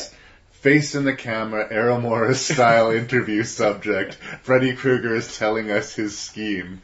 He's like doing a Bond villain monologue to the audience. Like, it shouldn't work. It's like, it's so ridiculous, and it's one of the first things you see. And then, cut to your classic Friday the 13th. There is a naked woman swimming. Yeah. She gets killed by Jason Voorhees for her libidinous behavior. They don't even bother to show the guy. There's no point in even bringing the guy into a situation. It's just the girl's already on the dock and she's already taken her top off. Yeah, it's 10 minutes into the movie and Ronnie Yu has nailed both franchises. Yeah. Completely. Yeah. Now, I'm not saying that they're not exploitive. I'm not, take them for what they are. I mean, I'm not defending it necessarily, but I'm saying he was true to both franchises. And he somehow manages to sustain that for the entire 96 whatever minutes of the movie. There's a lot of plot to hit. There's a lot of characters to introduce and to kill off. Yeah. There's a lot of good centerpiece kills. I'm a big fan of the guy getting squished in the bed. Yes. And a big fan of the Jason Voorhees walking through a rave and carving a path through the rave with his fucking machete. Yeah. Awesome. I would say the only time I called shenanigans as a hardcore Freddy Krueger or Jason Voorhees fan was the first attack on the house. We get our sort of hodgepodge of, archetypal teenage kids. Yeah. Most interestingly enough, Catherine Isabel, Ginger from Ginger Snaps, sort of plays the sort of more slutty of the group. They're all hanging out in a house, and we know Jason is coming. She flicks her cigarette out the window, and it bounces off the hockey mask, he's coming. And Jason comes into the house, kills one kid, and leaves. Yeah. This, to me, does kind of, sort of little fan quake. Yeah. The Jason Voorhees I know and love would not leave that house until all of those fucking kids were dead. So that was the one time that it's just like, oh, well, maybe that should have just been a whole separate group of kids that just got massacred and then we moved on. But, I guess they wanted to introduce us to our main character. Her mother had been killed by Freddy Krueger. She's on these pills to help her forget, and her boyfriend has been committed. She has the whole background that sort of sets up the Freddy angle of the story. Yeah. Jason is basically a blunt instrument in the movie, which is again smart because he doesn't speak. Yeah. As dumb as crazy as all of this is, there's a bizarre logic to it. I'm sorry, Devon. I'm going to hand it over to you because I've been rambling. No. But please, what do you think of Freddy vs. Jason? I will be perfectly honest. It's going to be on the bottom of my list. Okay. I had very little invested into it coming in, which is probably the biggest problem I would have had with it. I found it very by the numbers. And what I was going to ask you, in terms of mad movies, which is kind of the theme of this, I didn't really understand how it fit into that category for you. Well, what was more mad about it? Because as much as, it's crazy that they get these two horror titans together. It's taken 10 years of writing, and they've got them going at it. Afterwards, it kind of plays like it's a slasher flick by that point. Like, the kids die one at a time, and in ways that show off kind of the worst aspects of their personalities or what have you. The stoner gets too stoned and gets killed. The sassy black woman mouths off too much, and it's kind of that by the numbers sort of thing. And the novelty was just the Freddy versus Jason thing, and that only pays off in the last 20 minutes of the movie, basically. So for a lot of it, I was kind of like, okay, well, here's a lower budget Scream in a lot of ways for me. Well, for me, I guess, and again, I'm a fan of both franchises. I think that Freddy vs. Jason, as far as, achieving what it sets out to achieve, and we're, delivering the goods on either franchise, is as good an installment as either franchise produced independently. Yeah. And I do think there's a lot of imagination put into the movie. I think that Ronnie Yu is legitimately talented. Yes. And the subject for this movie is ridiculous, but a talented man was behind it. It does probably have... It's not an Oscar-winning screenplay by any stretch, but it probably has one of the smarter plots that came out of either of those series for a long time, because basically they were just rote. I mean, Jason wakes up, Jason kills a bunch of kids, Jason gets knocked down for a while, but he's going to get back up, and then Jason's going to kill a bunch of kids. They came up with a story for the characters that tied it all together. And cleanly. There are some bright spots. I mean, Nightmare on Elm Street 3, The Dream Warriors, was written by Frank Darabont. Yeah. Okay, and there's some really cool ideas in that script. Friday the 13th has this turning point in the series about halfway, about part 6, where Jason goes from being the sort of feared villain to the protagonist of the series. We're officially here just to watch Jason kill people, and the movie stopped pretending that there's anything otherwise. See, that's really what I was getting at, is the series themselves had some great ideas, and especially so early on. Again, I haven't watched them, but the bits I'll go on Wikipedia and I'll read the plots for all the movies and without, renting them, which I should do. But, as you go on and you get to your 8th, 9th, 10th movie, you're just running on the same ideas, and somehow they manage to put them together and put gas back in the tank. Yes. That's what was surprising. It was, I'll give it this, it was energetic, it was very earnest. I didn't find it to be a mad movie. Like, it just felt like another, I won't say another slasher flick. It felt like a slasher flick. Right. A good one. Right. To all extents, but... I think it's mad for me that this movie exists. Yeah. This is sort of the modern equivalent of, I don't know, Dracula meets the Wolfman or something like this. This is our sort of version of that. But it is so bonkers, and the fact that it was so embraced by the public, and that, Kelly Rowlands from Destiny's Child, calls Freddy Krueger a faggot. And says he's wearing a Christmas sweater. Yeah. The kid from A Girl Next Door, has a death scene in this horror movie that kind of means something. It kind of did. You're kind of like, oh, that sucks, dude. It kind of does a noble, almost noble thing. I don't know if it's for noble reasons or what it is, but he has a... but when he died, you were like, oh, that sucks, dude. Yeah. I mean, that one, the stoner guy, was clearly channeling Jay from Jay and Silent Bob. 100%. And it bothered me, and everybody, got an extra little zing when he got cut in half. Yeah. And I think that's deliberate. I think that, his character, unlike the horror movies these days, where increasingly we're seeing the pothead character as something of a hero figure, back in the day, drugs equal sin. Yeah. And, the fact that this kid had failed to, have his own identity. If they weren't evil, they were at least a buffoon to be ridiculed, and you didn't want to be like them, and now they're, you're right, like, This Is the End is the apex of that right now, where they got every stoner actor together in one movie and just had them get continuously high through the apocalypse. Yeah. I guess Freddy Krueger becomes the villain in this movie. In a way, it's not that we're cheering for Jason, but we hate Freddy. Right? He's both more diabolical because Jason he's exploiting Jason's skills. Well, he's set up as just a big child who does what his mother says. Yeah. And doesn't know any better. I mean, I had the same feeling during it.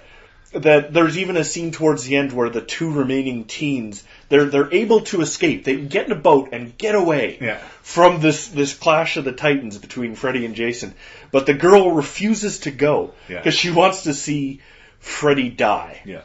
There's no mention of the fact that Jason has killed like 2 or 3 of her good friends. In front of her. In front of her. Yeah. Like he's caused her an enormous amount of pain as well, but she's rooting for him, and because you're rooting for her, you're rooting for Jason, like you said. Yes. Yeah. Well, and this is like who you're voting for here, or who you're cheering for here is just like the two-party system in the United States. Yeah. Do you want the puppet on the left or the puppet on the right? Yeah. I've always preferred Jason, so I was cheering for Jason going in. But yeah, well, I think that the movie consciously makes Freddy the villain. Yes. When he shrinks Jason down to his child form and spikes his claw into Jason's brain to learn his origin and find his, the key that will help him destroy the weakness that apparently is never mentioned in any other movie. All of this. The movie, I think, is mad, and I like that it was made in Canada. I like seeing all these Canadian supporting roles here and there, and it delivered in a way that I could not have anticipated. When I heard the movie was being made, I was like, I'm going to get around to watching that, and it's going to suck, but I'm going to watch it. And I couldn't believe how much I liked it when I went to see it, and I saw it in the theater with my dear friend Scott, and we were just, we came out sort of beaming. Did you kind of feel like it was the guy, there's a guy who owns the rights to Freddy, there's a guy who owns the rights to Jason, and they somehow sat at the same table at lunch and discovered that, if we work together, we can make enough of a tax dive on this movie to make another $1 million. Well, it's quite the opposite, though. But that's not how it turned out. No, I think that it's because the rights are such a nightmare that it took that long to get the movie made, and since the movie was really, really successful, and they probably didn't set up the sequel rights originally, Robert Englund might well be old and haggard before we ever see a sequel.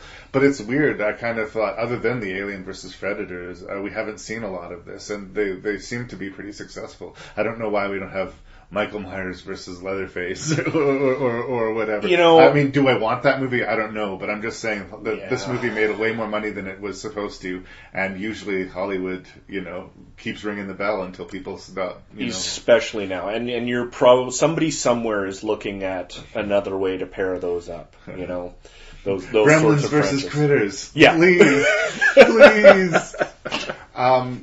I guess Freddy vs. Jason is a guilty pleasure of mine, but it really is a pleasure. I mean, I don't like it ironically. I genuinely like this movie. And a lot of, the completist nature of me is,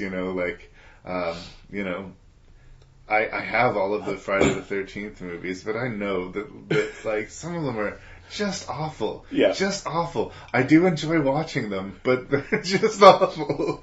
I don't think Freddy vs. Jason is awful. Yeah. I think in its own way, it's the best Freddy vs. Jason movie it could be. As the whole time I was watching it, I'll put this to you, when I was trying to fit it into the Mad Movies category, and I still find it kind of be the odd duck in this group. Mm-hmm. It feels like the odd one out for all 6 movies. If I were to have picked a similar movie, but more in the Mad Movie genre, I would have went with Jason X. Jason in Space? Jason in Space. That is a bizarre movie, and it's got some utterly bonkers... So is Jason Goes to Hell. And so is Jason Takes So where do you... Manhattan. Yeah, exactly. I think this sort of collision of these icons and just how, hardcore it is. Jason using... or Freddy... throwing Jason around like he's in a pinball machine. Yeah. And well, it's almost literally a pinball machine when they're in that construction site, and that cement crane thing just keeps bouncing off the walls like a pinball, and they're constantly ducking, and that's, you know what, and I never really thought of it until you started talking about the director, that's more a kung fu scene than a lot of stuff where, but a great choice. Yeah. Two guys are somehow tied to, like Jason's speared to the ground, and Freddy's, he's upside down, tied to the cement thing, and they're still able to battle because they're super kung fu ninjas. And it's got that energy to it. And I think if they had Marcus Nispel or one of these Bruckheimer type of directors, that it would be all like fast insert cuts and stuff like this. Yeah. Whereas that fight between Freddy and Jason on the dock, where Jason is hitting Freddy with the machete over and over again in one long shot, and like red mist is like out of him. It's insane. It's insane. And like millions of people put down $10 to watch this shit. I gotta pull this out too. There was a scene that bothered me in that scene too. Just some poor special effects, and I don't know how it made the cut, where Jason takes a swing at Freddy. And what's supposed to happen is he's just supposed to have like a gout of blood from his chest, but obviously the squibs was a little late. Well, they weren't put right, because you could see 3 utterly distinct and very narrow sprays. Yes. Like somebody had 3 super soaker nozzles underneath his sweater come out. And I think it was supposed to be one big gout, and it just didn't work. But they didn't reshoot it. I guess that maybe you can only reset that set so many times. It almost felt like it could be like a Gallagher concert, or like Evil Dead the musical, if they did some sort of cheesy thing where if you were in the front row of the theater, you'd actually get blood on you. See, that would be sweet. Yeah. This is a fanboy thing, and I think anybody who wants to see Freddy vs. Jason probably has by now, but I endorse it. I don't know what that says about me. Yeah. It's sort of the same guilty feeling that I feel like when I tell people, no, I actually really like Jackass. Yeah. I think you should watch them. I think if you're having a bad day, turn on Jackass.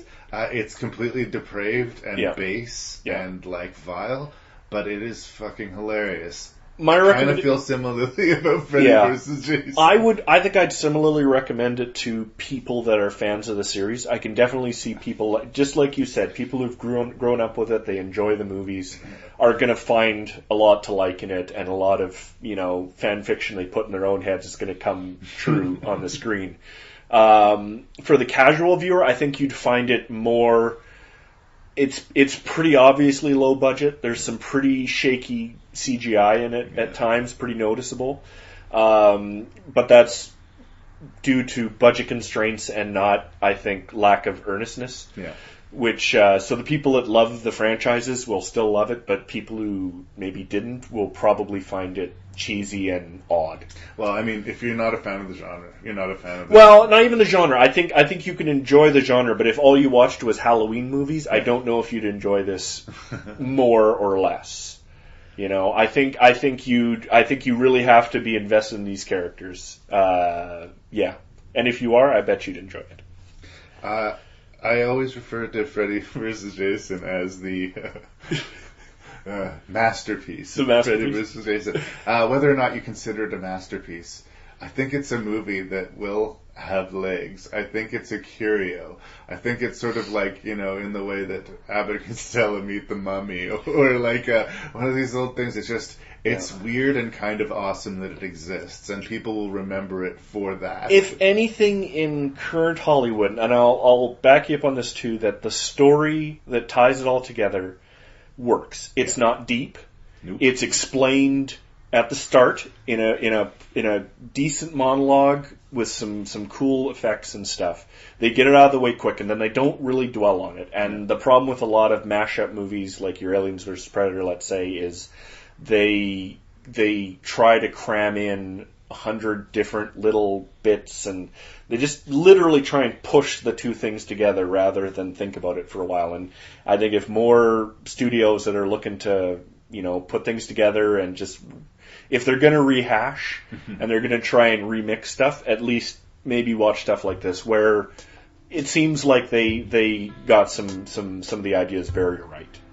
it's evidence that you can make crossover movies somewhat successfully. Yes. A rare thing. Yeah. God only knows what'll be next.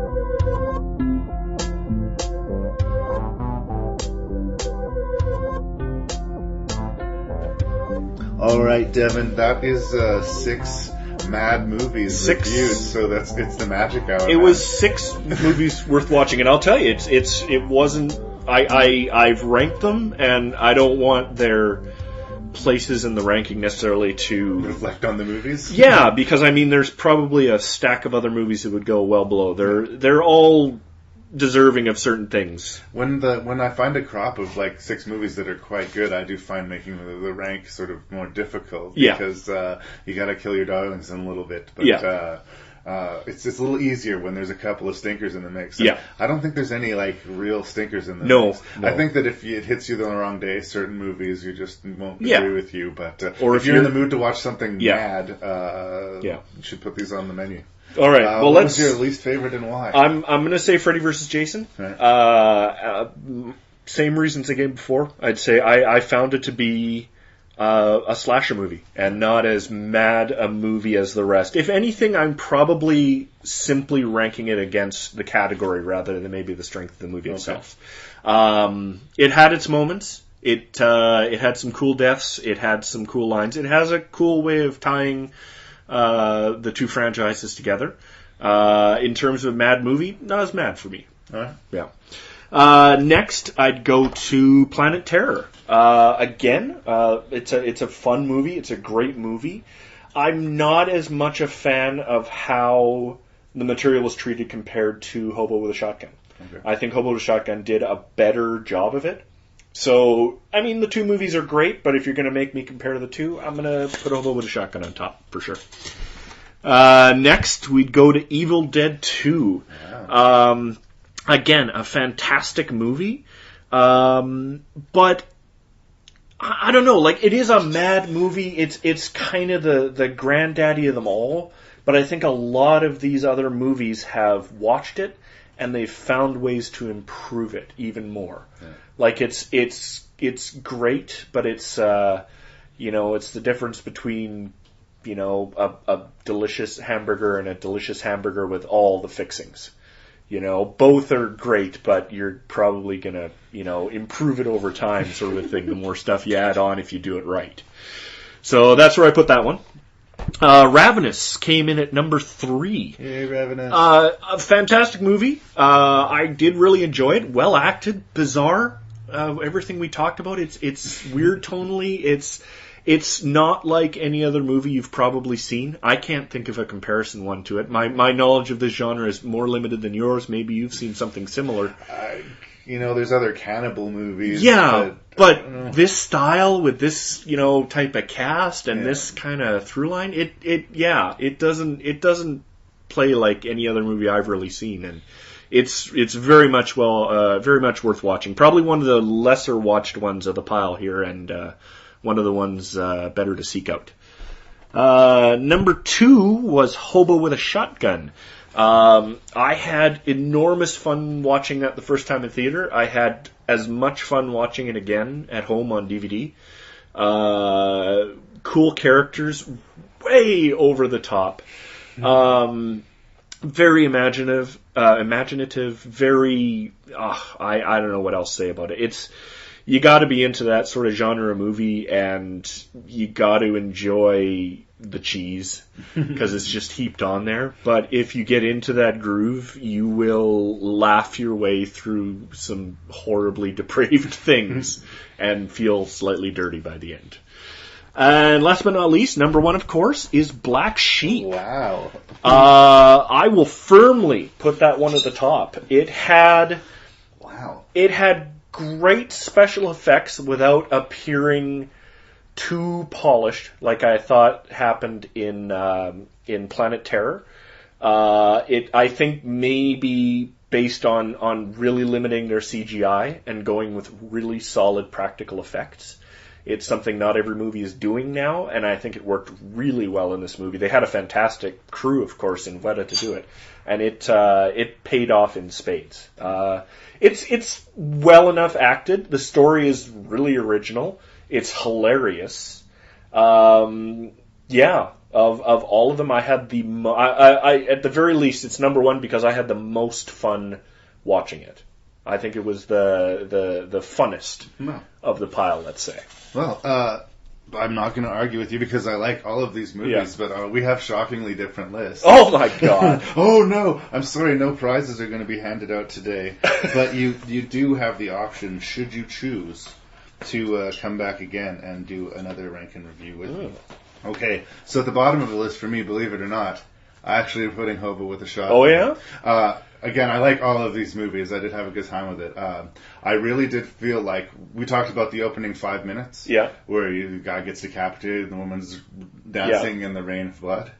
In a way, once you've seen those first 5 minutes, you've kind of seen this whole movie. Oh. I mean, it's completely bonkers and crazy, and you got the monologues from Rutger Hauer, who I do think is genuinely good in the movie. And I'm a complete supporter of Canadian film. So I do say check out Hobo with a Shotgun. For my money, I just put it at the bottom of the list because something had to be at the bottom. I think that's what people hopefully will take away from this. These are 6 movies worth watching. So and then I go Planet Terror for number 5. You said that you preferred Hobo with a Shotgun slightly over to the aesthetic. This might be a gimme because of the zombies being involved here. I also felt like, other than the plague aspect of the Hobo with a Shotgun, there's a little bit more variety to the madness in Planet Terror than there was to Hobo with a Shotgun. That's true. I'll give you that. Hobo with a Shotgun was basically depravity is punished. Depravity is punished. Whereas you didn't know what was around the next corner in Planet Terror, so I gave it that. Sure. Number 4. Black Sheep. Oh, really? That far down? Well, I mean, it ain't easy. But the zombies, you even they're not really, but you called them zombies. Zombie sheep. I'm a big fan, and like I say, one of the main reasons I included this big crop of movies, and why it's sort of central in the ranking, but I want people to check this movie out. I really do. If you haven't seen Black Sheep, it's 80 minutes of your life. I would be very shocked if you thought it was wasted. You might not like it as much as we do, but you're not going to be bored by it, and you're not going to say, damn, what a waste of life. I'm going to throw this out. I'm not saying this is the right way to do it. I watched Black Sheep a few weeks ago, and then I wanted to watch it again to refresh myself for this. So I threw it on last night, but because I wanted to get to bed, I actually watched it on 1.5 speed. So it was down to, what would that be then? It was down to 60 or less minutes. It was still totally comprehensible and a lot of fun. So you can even play it slightly faster and very much enjoy it. I always recommend watching it in the speed it was intended. Oh, it is the correct way to do it. It is the correct way. But I'm just saying for people that might think 80 minutes is still too much time. Look, we can do it in 60. You won't get the full effect, but don't let time be the killer. Ranking at number 3 is the modern masterpiece, Freddy vs. Oh, Jason. now I'm even more shocked. Because the whole time I just figured that was going to have to be number 1. It's a tough one for me because I do have some genuine love for the movie. I just sort of these lists are personal for me, and so that's where it ended up. I think that if you're in the mood to watch a Freddy or a Jason movie and you can't decide, this is an easy go-to. That's such an obvious thing to say, but I want peanut butter. I want chocolate. What am I gonna do? Exactly. I think it's way better than it has any business being. Yeah. I guess is what I'm saying. The level of shock that I didn't just completely dismiss the movie is wow, bravo. All the way at number 2, which seems weird, is Ravenous. Yeah. But I have a genuine affection for this movie. It's a really weird little movie. It's bonkers. It is. Yeah. It is very violent. It's very well made. It's very well acted, and there's a lot of twists and turns to it. Yeah. And like I said, I think that of all the movies, I think this is a movie that ended up being a mad movie. The other people, they all set out to make movies that people would walk out of the theaters just shaking their head, going, "What was that?" Whereas Ravenous just ended up. It might even be the most mad movie, because some of the other ones, like Hobo with a Shotgun is a mad movie. Shit happens and it's crazy. Yeah. But it's similar shit. It's all depraved violence. Yeah. And when you, like you said, you watch that first 10 minutes, you know what's going to happen in the rest of the movie. Really. You watch the first 10 minutes of Ravenous, you got nothing. You think you know, but you don't. You watch the next 10 minutes, oh, now I got it, but you don't. You watch the next 10 minutes, it's always twisting. So that leaves at number 1, and perhaps this is a nostalgia pick, Evil Dead 2. It's hard to fault you, and I really wanted to put that one at the top of my list too. I mean, it's a classic. It is one of the best of it. You know what? I think for me it was just I've seen Evil Dead 2 a lot. I knew what to expect of it, so being nicely surprised by a few other movies. I think everything I put on top except for Hobo with a Shotgun was new for me. Right. So that was a big. I think novelty played a lot into my list. But Evil Dead 2 is amazing. A part of when I started doing the podcast and trying to figure out why am I doing this, I always felt like the horror movie doesn't get the respect that it deserves. And I think we just gave a lot of respect to some pretty silly movies here. But I think in a just world, Bruce Campbell should have been nominated for an Academy Award. Yeah. For his portrayal. No one would take it seriously. Everyone would laugh it off. Oh, what a ridiculous movie. Yeah. You have to be a very gifted comedic actor to do that role that well. And I think one of the smartest things that the remake of Evil Dead did was not try to recreate Ash. Because it's a one-of-a-kind, amazing sort of performance. And, he's up there for me in my childhood, it's Indiana Jones and Ash. Who do you most want to be when you're, 12 years old? If you haven't read it, get a copy of If Chins Could Kill, Bruce Campbell's book, his Confessions of a B-movie Actor. It's phenomenal. It's a side of Hollywood you knew about but didn't really understand as well. And especially the stories about the Evil Dead franchise working on set with them are phenomenal. Sweet. Yeah. So that is my list.